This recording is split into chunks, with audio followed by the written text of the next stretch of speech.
There we go. I'm just going to record the session. So I want it to be, okay.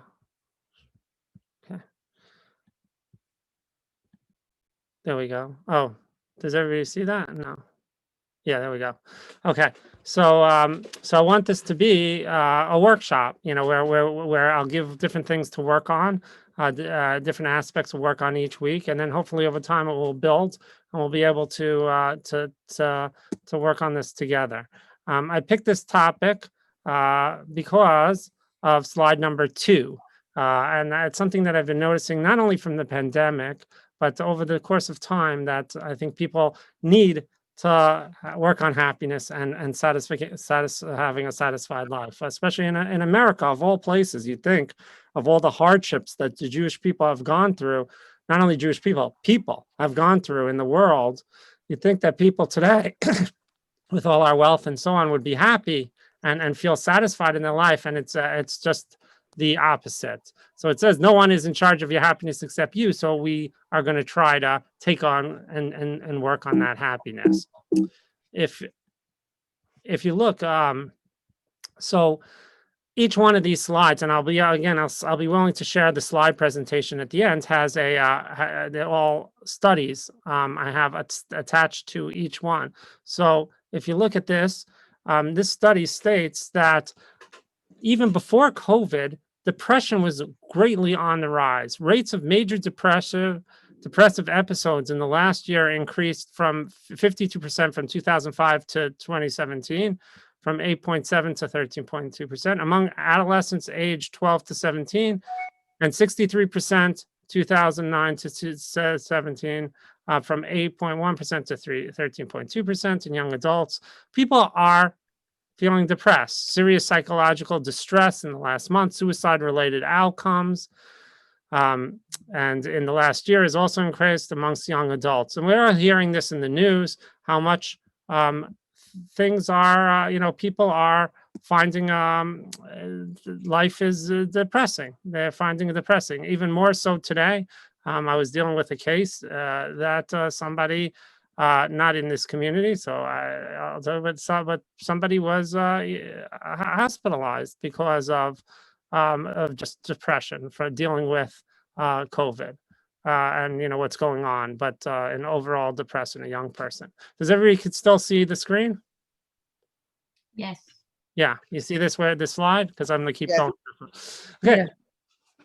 So this is a quote from Stephen Covey. He says, "We think we see the world as it is, when in fact we see the world as we are." I think that's a really incredible quote. He says, we think we see the world as it is. So we're thinking that what we see is what we're experiencing is, that's the world. That's the way the world is. But in fact, what we see is the world as we are, as how we are. It's more of a mirror to ourselves. And it's very interesting, because this is actually not Stephen Covey. It's actually a Gemara, and although if you look in the internet, it's all over Stephen Covey, but it's actually a Gemara. The Gemara in Brachos says this. It says, Amar Rav Shmuel bar Nachmani, Amar Rabbi Yochanan, Ein marin lo la'adam, ela mehir hure libo. That's pretty much what he's saying. He's saying that what does the person think about? A person thinks about themselves. They're reflecting what their own experience is in life. That's what they are. That's the way they see the world. So in order for us to make a change in our happiness and in the way we view the world, so maybe we have to change the way we view the world. And so Stephen Covey, if you know him, he wrote a lot of different books. He passed away, but he's written a lot of different books on seven different he has different ones, 7 different ways of happiness and so on, all different things of power. I don't remember the exact titles of the book, but he has the different things. There are a lot of self-help, and I will refer to him, as well as many other people within this lecture series. But what he said is a great story. He tells this amazing story, and he calls it paradigms and paradigm shifts. So he says this. He tells the story. He goes, I remember a mini paradigm shift I experienced one morning on the subway in New York. People were sitting quietly, some reading newspapers, some lost in thought, some resting with their eyes closed. It was a calm and peaceful scene. Then suddenly, a man and his children entered the subway. The children were so loud and rambunctious that instantaneously the whole climate changed. The man sat down next to me and closed his eyes, apparently oblivious to the situation. The children were yelling back and forth, throwing things, even grabbing people's papers. It was very disturbing. And yet, the man sitting next to me did absolutely nothing. It was difficult not to be to feel irritated. I could not believe that he would be so insensitive as to let his children run wild like that and do nothing about it, taking no responsibility at all. It was easy to see that everyone else in the subway felt irritated too. So finally, with what I felt was unusual patience and restraint, I turned to him and I said, "Sir, your children are really disturbing a lot of people. I wonder if you could control them a little bit more." The man lifted his gaze as if to come to a consciousness of the situation for the first time and said softly, "Oh, you're right. I guess I should do something about it. We just came from the hospital where their mother died about an hour ago. I don't know what to think, and I guess they don't know how to handle it either." Can you imagine what I felt at that moment? My paradigm shifted. Suddenly, I saw things differently. And because I saw things differently, I thought differently. I felt differently. I behaved differently. My irritation vanished. I didn't have to worry about controlling my attitude or my behavior. My heart was filled with the man's pain. Feeling of sympathy and compassion flowed freely. "Your wife just died? Oh, I'm so sorry. Can you tell me about it? What can I do to help?" Everything changed in an instant. Mhm. Now, I use this story. I've told the story before, but I've used the story to say that we could change, that if we would work on ourselves, if we would be willing to work on ourselves a little bit, and change our own perspectives in life, so things could change for us. I kind of lost. Hello. We're here. Yeah. Yeah. Kind of lost all the views here in Zoom, so I don't see anybody. But so I'll go back to the thing, but I don't see anybody. That's why I don't know what happened to all the different views. But anyway, so the idea is to hear that a lot of the things that we do is based on our own perceptions of the world and how it runs, and a lot of our happiness is also based on this. This is so many people are searching for happiness right now or satisfaction, and then many times they're looking in the wrong place. There's a professor who I'm going to talk about. I'm going to use some of her stuff as well, named Laurie Santos from Yale University. And so she decided to do a class on happiness. And when she decided to do that, she thought she was going to get like 30 people. But instead, she ended up with like half the university, because people are looking for what it means to be happy. They're looking for happiness. And often they're looking in the wrong places. If we actually look, what are the myths of happiness? So people have all these myths. They think they're going to be happy when I'm married to the right person. I can't be happy when I'm single. I can't be happy when I'm rich. I can't be happy when the best years of my life are over. In fact, there was a 2020 episode. That's the TV show 2020, not the year 2020, but there's a TV show on ABC 2020, and it dealt with happiness. So let's just take a little look tonight on 2020, January 11th, 2008. Happiness. How do you get it? How can you measure it? We're traveling the globe in search of it. How happy are you? I'm probably like 9. 9.5. 9.5. 10. What keeps people smiling? Having kids? Acting like kids? Jobs? Sex? The 5 C's? Cars, cash, credit cards, condominium, and country club. Or is it something in your brain that money can't buy? Why is one of these identical twins happy and the other not? Why is this prince a carpenter and this trash man treated like a king? How can you be the happiest in the world in a country where caning is common? And what's the most miserable country? Tonight, the secret solutions to floating your boat. Literally. Our brains are just waiting to be transformed. Think it's beyond your reach? Just watch. And now, John Stossel and Elizabeth Vargas. Good evening and welcome to 2020. Tonight, happiness. What wouldn't you give for it? But can you get it for free? Are you born with it? Is it in your DNA? Yes, actually, it is. But you can also create more of it for yourself, no matter who your parents were. Trying to find happiness is the search of a lifetime, but in just this 1 hour, we're going to give you the experts' thoughts on what you can do to make a difference in your life. Here's Bill Weir in Pursuit of Happiness. But can adults adjust their own feelings of happiness? University of California psychology professor Dr. Sonja Lyubomirsky says yes. And on the cover of her new book, The How of Happiness, she slices your overall joy like a pie. The big slice, half the pie, is set by your genes, while this sliver, just 10%, comes from life circumstances, where you live, how much money you make, even how you look. If it seems like these factors should make up much more of the pie, meet Caroline Johnson. 4 years ago, she volunteered for the ABC show Extreme Makeover. Her broken nose is straightened, her upper lip lowered, reshaped. You get all this amazing plastic surgery. Did it make you happier? I think about a year, it made a difference. People are seeing you for the first time and they compliment you all the time. And then once all that wears off, it's just normal life again. Like Caroline, most people eventually return to their happiness set point after big changes in life. Researchers have even noticed this in lottery winners and newlyweds, which is why Dr. Lyubomirsky says life circumstances only account for 10% of total happiness. And that leaves a big piece of pie, one she says you can control. That 40% is left for the intentional activities that we can choose to engage in, the things that we do and think every day of our lives. By those things, we can increase or decrease our happiness. Caroline makes an ideal test case for this 40% theory because she has an identical twin named Kat.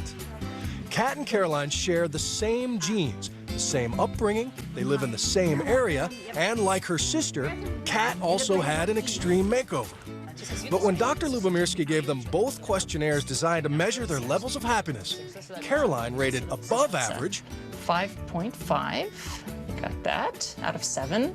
while Kat scored very low, borderline miserable. That's a 3 1/4. It was striking how different you two are. Yeah. I mean, it's a pretty stunning gap. You're much happier than you are.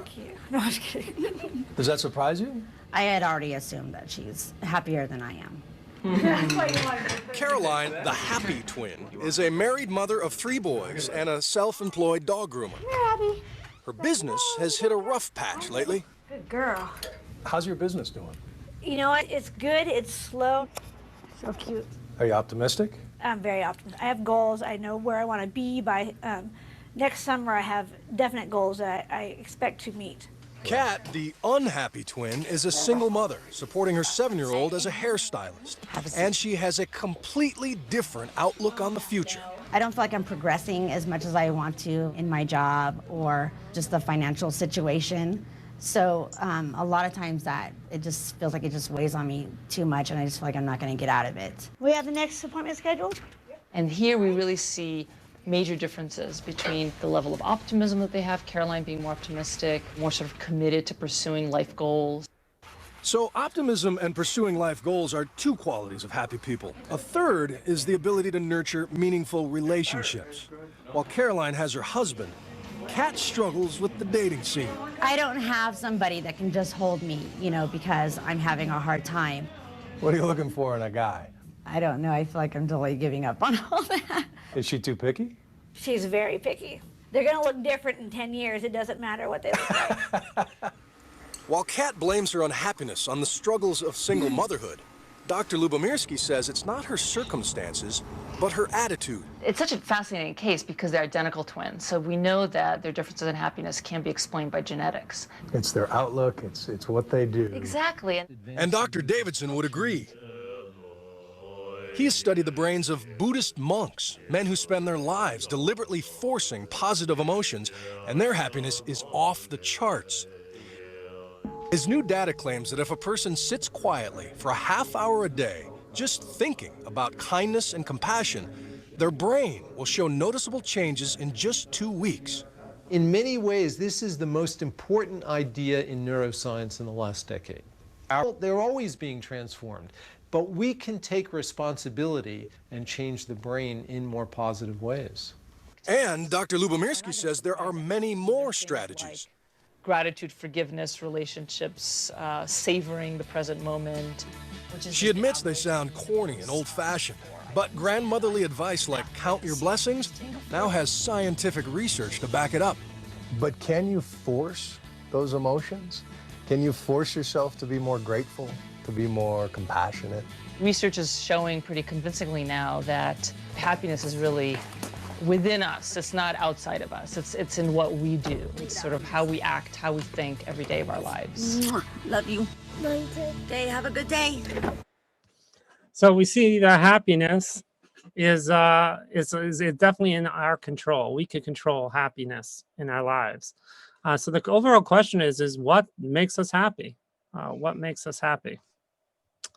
So if I throw that out to everybody, let me stop sharing for everybody. What things are you going to think is going to come up on this list of happiness? What's going to make you happy? Being healthy. Being Healthy. Yeah. Yeah. Health. What do you think the surveys will say? What do you think is number one people think is going to make them happy? Money. Money? Yeah. Family. Family. Friends.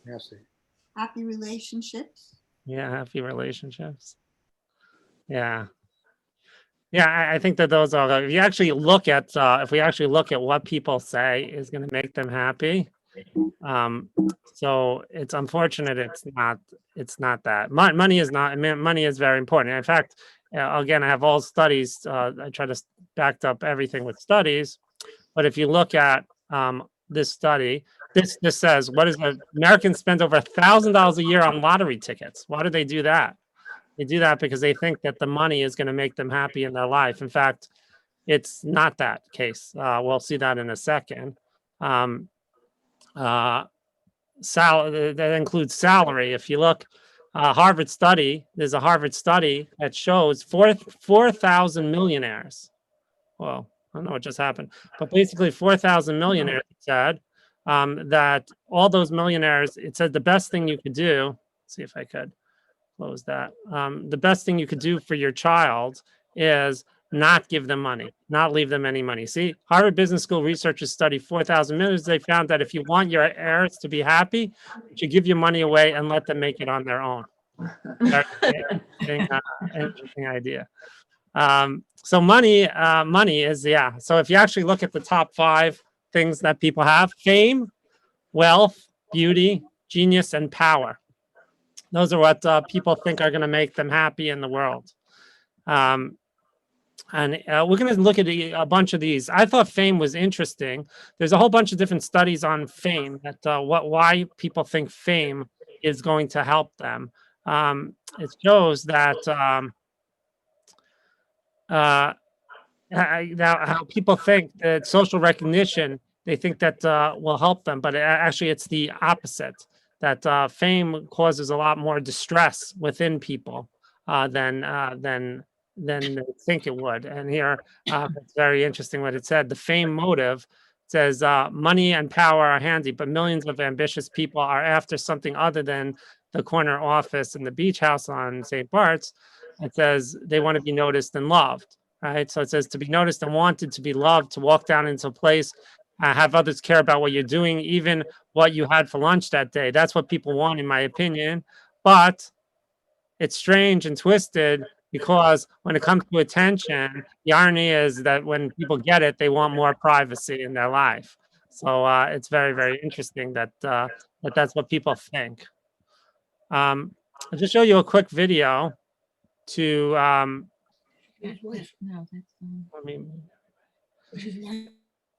okay, I'm just going to show you a quick video about when people say, oh, I want to be like you, I want to be an actor, I want to look like you.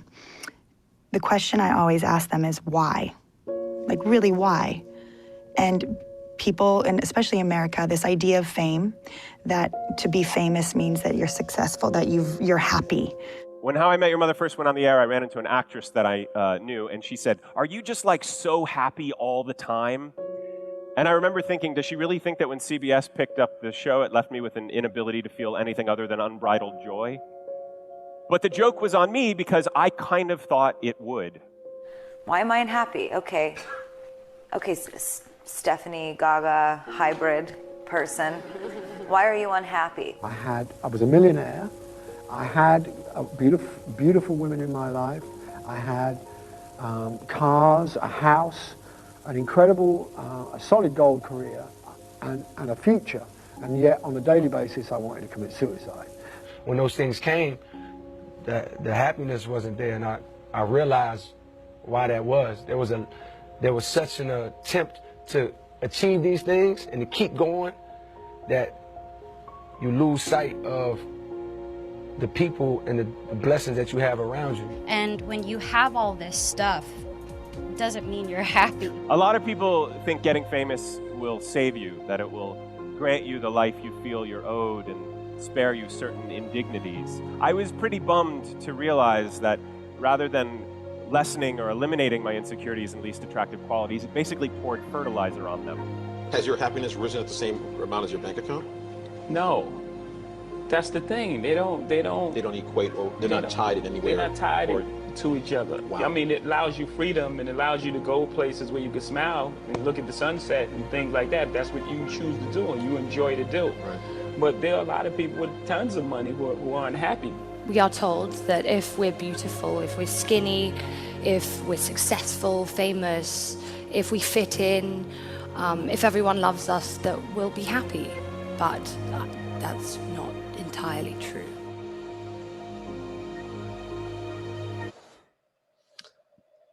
Yeah, so okay. So the question really is what does make us happy in life? What is the thing? What should we focus on? If it's not fame and it's not money, so then what should we focus on to make us happy? Yes. Let me just close this. So let me show you. I found some studies, and then we're going to start going into some Jewish sources on this. I want to show you what the Jewish sources say about the basics of happiness. But right before, I just want to show you one more thing. Not a video. I will finish with the videos. But I do want to show you one more very interesting idea of a whole bunch of studies which state, if I could, I want to just have, here, 1 second. There we go. That not only is it that money and all, it's actually the opposite. That if you look at it, and again, I'll share with you all the thing. It's actually the opposite is true. That happiness leads to all these other things. Happiness is correlated with higher income later in life. Happiness is correlated with better relationships later in life. Positive mood leads to catching fewer colds. That's interesting. Happiness leads to later job interview success. Happiness in nuns correlated with longevity. So you actually see that it's the opposite, that it's not that happiness brings that, it's not that these things all bring happiness. It's actually these things cause happiness. That if you're happy, you'll get these things. You'll get these things. It said handwritten biographies of 180 Catholic nuns composed when participants were at the mean age of 22 were scored for emotional content and related to survival during the 75 to 95. A strong inverse association was found between positive emotion content in these writings and the risk of mortality late in life. That's very interesting. That the happier the happier you are, that's what's going to lead to all these things. So there's no real quick fix for this happiness. But studies say all these things are links. Again, all studies show clearly that you could work on your happiness.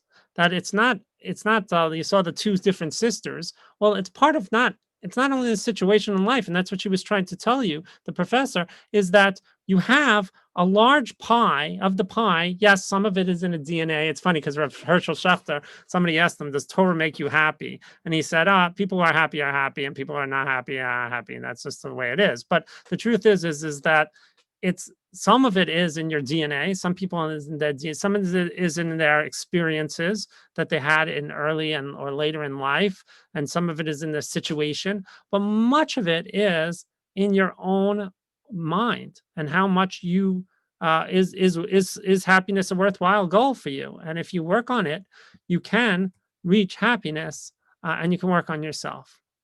So the question is what is the Jewish concept of happiness? So I'm going to throw this out to everybody. Where in the Torah, where do we talk about happiness? What is the word? What is the word for happiness? Where do we see happiness? When you say Chag Sameach? So the word sameach. So is the word sameach happy? So okay, sameach. So you say sameach is happy. I'm going to show you it's not, does not mean happy. Well, we'll go. Also, Osher with an aleph. Osher. Any other? Sason v'simcha, Gila, Rina, Titza, v'chenia. All these different words. Contentment with your lot. Is that a Hebrew word? Whatever the contentment is. What is contentment? Malay lev. What? Malay lev. Malay lev. Full. Okay, great. Let's take a look at some of the words. Let's go look at let's take a look at some of these concepts that you said. So what is the word for happy? So if you actually ask some people in Hebrew, they'll say kef. It's interesting how many people think that fun means happy, that they relate fun to happy. So kef, actually, there is no Hebrew word for fun. There's no actually Hebrew word. The word kef, which is in Hebrew, the word kef, which means fun in Arabic, is common in Hebrew and carries the same meaning. Iza kef is an expression, right? The kef. Right? It's a popular word, but it's actually, there's no Hebrew word for fun. It's some of these words that we have in Hebrew now is just taken from other languages because the concept doesn't even exist in Judaism, the idea of fun. Here, if you actually look at this, it says that in America, people think that they equate fun with happy. But fun is not happy. It's true, many people have fun. Happy people have fun, but many people experience fun who are not happy. Happiness is not fun. In other words, they're not synonymous, right? Generally, unhappy people can experience an adrenaline thrill of a parachute drop, but it doesn't mean that you're necessarily happy. So kef in Hebrew, kef is not it. Simcha. So that was one, right? V'samachta b'chagecha, right? V'samachta b'chagecha. So we have it a few times. We have it twice in the Torah. Ulekachtem lachem b'yom harishon pri etz hadar kapos tamarim v'anafeif avos v'arbei nachal. Right? This is all talking about which holiday? Sukkot, right? And then it says usmachtem lifnei Hashem Elokeichem, and you should be right? You should be besimcha before God, Shivas Yomim, for 7 days, right? So, and we have again, it says, in Devarim, it says, Shivas Yomim tachogu Hashem Elokecha, that for 7 days you should celebrate before Hashem, but Makom Asher Yivchar Hashem, in the place that Hashem picked. Ki v'rechecha Hashem Elokecha, b'chol tevuascha, b'chol maaseh yadecha, v'yisli ha'as sameach. And what? So what does this mean? Ki yivarecha Hashem Elokecha, because Hashem blessed you, b'chol tevuascha, with all your crops, v'chol maaseh yadecha, and anything that you've done, all your undertakings, v'yisi ha'as sameach, and you should be have joy. So if you look at Rashi here says, Lefi pshuto, according to the plain sense, ein zeh lashon sivoy. This is not a command. El lashon havtacha. It's just an assurance. What is Rashi's problem here? What is Rashi's problem?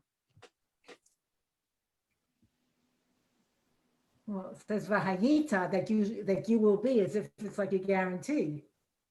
Yeah, Yeah, like it's a promise, right? That you that Hashem, that you're commanded to be happy.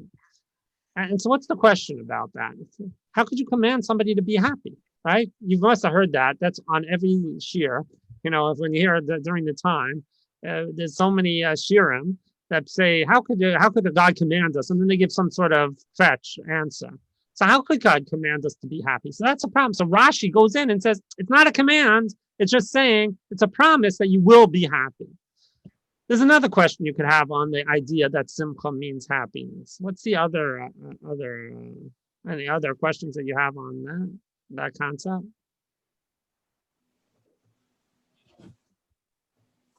The other big question they ask every time it comes up is, why only on Sukkot? If you have to be happy, you should be happy on every Chag, right? So why only Sukkot are we are commanded to be happy? So the truth is that the word simcha does not mean happy. How do I know that? Because we have another instance where we have the word simcha, and whoa, what does this say? People know this is familiar to everybody. Ben Zoma Amar, right? Ezahu Chacham, which is the Chacham, right? Halom Mikol Adam, somebody who learns from everybody. And then he says, Ezahu Ashir, who's the rich person? Asameach Bechalko, somebody who's happy with his lot. What is Sameach Bechalko? What does it mean, happy in his lot? Does it mean happy in his lot?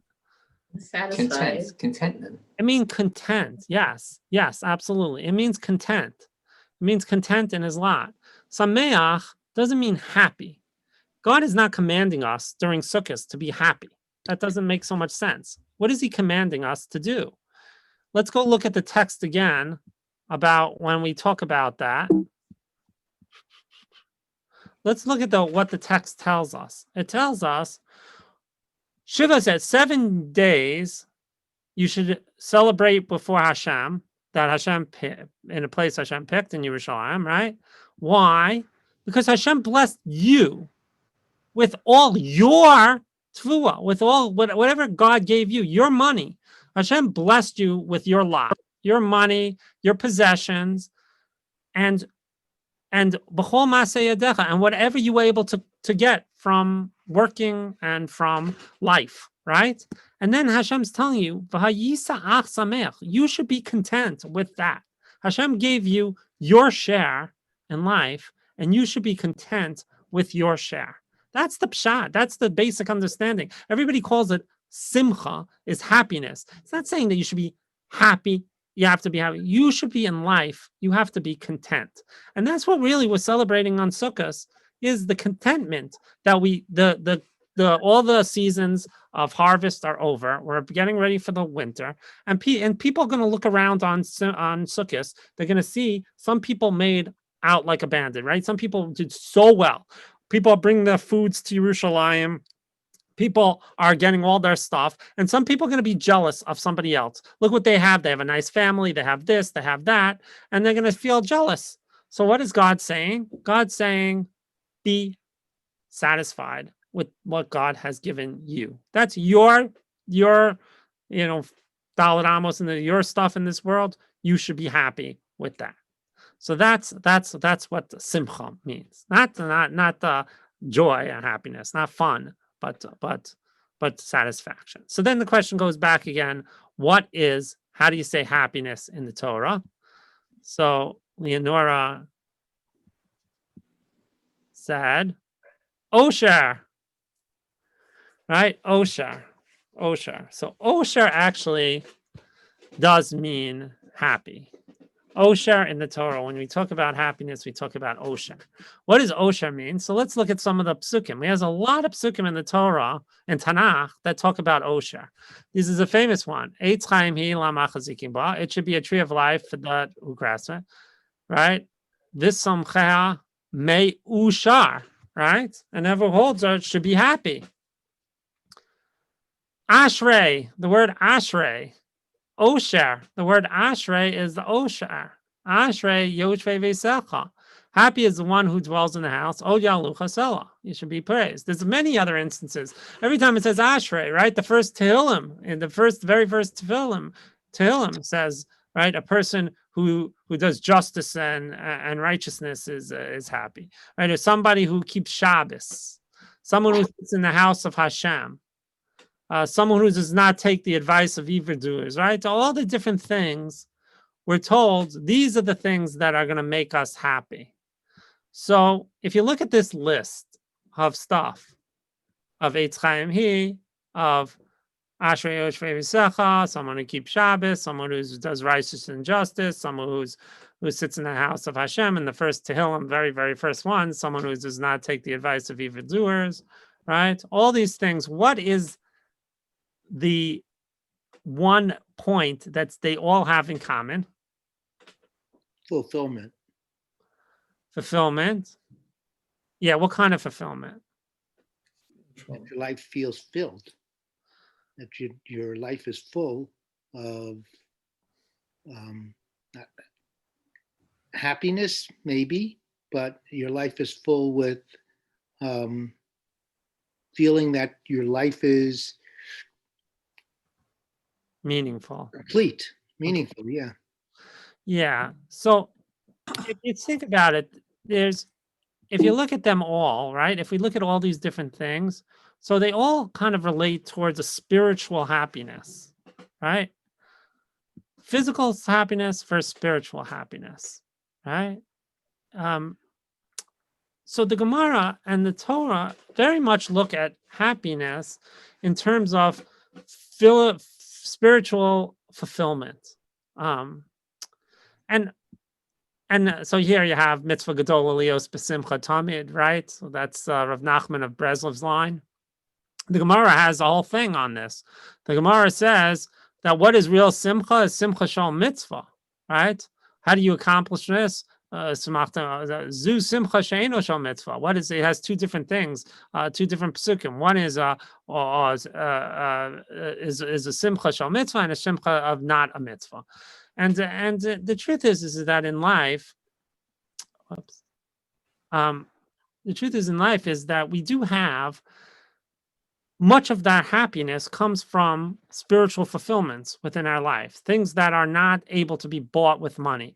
Do we get some happiness from physical things? Yes, there is some sort of happiness.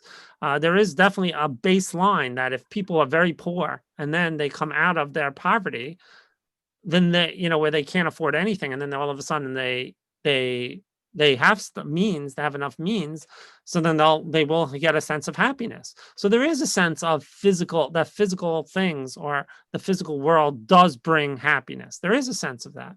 But here the Torah is very much, or Chazal, the Gemara is very much looking at happiness in terms of those things that are going to fulfill us spiritually, meaning could be anything internally, more internal things, not things that are outside money, things that are that we have less control over, money or goods or fame, which we don't have fame. Though all those things are outside of ourselves. It's much more an internal thing and spiritual thing, things that will find fulfillment within life. And so that's really what the Torah is focusing on, these types of fulfillment. But each of us will experience happiness differently, and you can never look at somebody else and say whether or not that person is happy or not. This is one of the earliest poems. There's a poem called Richard Cory. I don't know if you ever heard of the poem Richard Cory, right? So I should have put it in here. It's a good poem to add to the slideshow. But Richard Cory is a poem where Richard Cory was the person that everybody in the town all looked up to. He was rich, he was suave, he was everything that you wanted in life. And then one day Richard Cory goes home and puts a bullet in his head. And so what Richard Cory tells us, and everybody else is like looking down on themselves, not looking down on themselves, but nobody, for happiness, everybody's different when it comes to happiness. And I think this could be pshat in something that we are all familiar with. It says, Nar ha'isi gam zakanti. I was young and now I'm old. V'lo ra'isi tzadik nezav. And I've never seen a righteous man abandoned. Zaro mevakesh lachem, or his children seeking bread. What does that mean? So there are people who won't even say that because they said, especially during the Holocaust, I did see somebody. Oh, what does it mean? Lo ra'isi tzadik nezav. I never saw somebody abandoned. In other words, even if you don't have stuff, even if you don't have things, as long as you yourself feel satisfied with life, then you won't feel abandoned. Another day, they may not, doesn't mean that they have anything. They could be living, very, very poorly, but yet they don't feel abandoned. They still feel a connection. They still feel something. And so each of us is going to feel differently depending on who we are and how we are. So when we start working, when we start working on the idea of happiness, it's going to be a different experience for each and every one of us. But there's certain things that we're going to do together and then see how we could find our happiness. And I think certain classes, as we go through this, certain things will speak to some people, and others will not maybe find it as connected, and then others will connect to other things. And I find that I see that all the time in life. That some people connect to certain things that you never imagine. It's like I like the example you see. It's like a woman could give birth and think it's like, wow, this is the greatest miracle. Or the doctor, somebody who's there, wow, this is the greatest miracle. I can't believe it. I'm sitting, or my wife gave birth. I just experienced it. I just see God. I see God in that experience, that giving birth. And then you have the cleaner who's there, who has to clean up the mess and goes, what a mess. That's such a mess. It's a different perspective. Here I am. I'm touching God by seeing the birth of my child. And the cleaning woman's like, I've seen it a million times. It's just a mess. It's just, I get no joy from that. I don't see anything. I don't see God within that. I don't see anything special. It doesn't move me, right? So people are moved. And that other person, that cleaning woman, could be moved by, something that's, a meal like this. Wow, I tasted this meal, and wow, that meal, the tasting of it, I never tasted something like that. I feel unbelievable. And the other person's a cook, and they go, I tasted 1,000. Yeah, there's nothing. That's nothing. You haven't even tasted anything. If you think that's something special, that's nothing. So we're all going to experience things differently, but we could all, and so different things are going to relate to everybody differently. But there's certain things we see that it's, to find happiness, we'll find it within our spirit, within ourselves. We're going to see things that we relate to that are going to help us target our own happiness. So I'll just end with this survey. So this was written by the Authentic Happiness Inventory Questionnaire. It was written by Christopher Peterson of the University of Michigan, and it's a 24-question survey that measures all people's well-being, what your well-being is. And it's a good thing for you to think about, to take such a survey. And I'll send all this out. So for one to think about, and just to see, like, what are your particular things? What do you find happy? What don't you find happy? What do you find satisfying in your life, and what don't you? It's a baseline to start to think about it, to think about what we should be focusing on. What is our specialties? What are our focus? And use it as the first step in the first homework assignment, the first step in this adventure.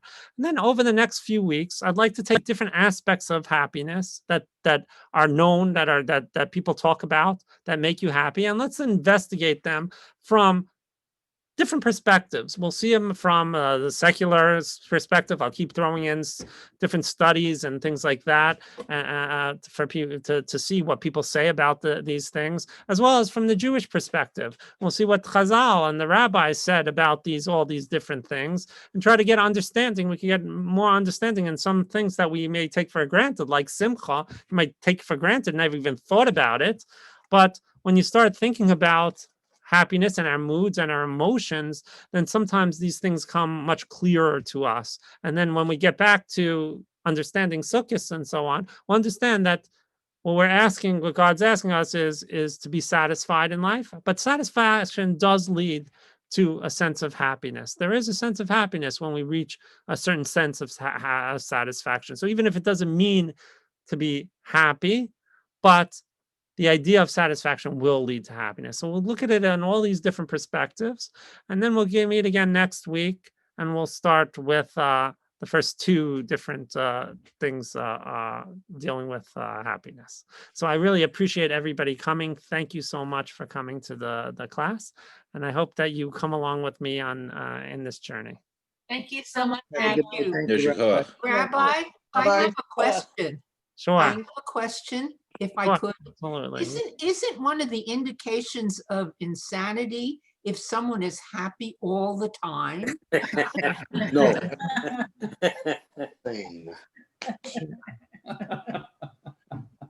I mean, I think people, you'll see there's baseline. Emotions are very good. You don't want to be, we want to have different emotions in life. When there's a time, as we read in Koheles, right? There's a time to be happy and there's a time to be sad. There's when there's somebody who's going to be happy at a death of a loved one, then yeah, something is wrong with that.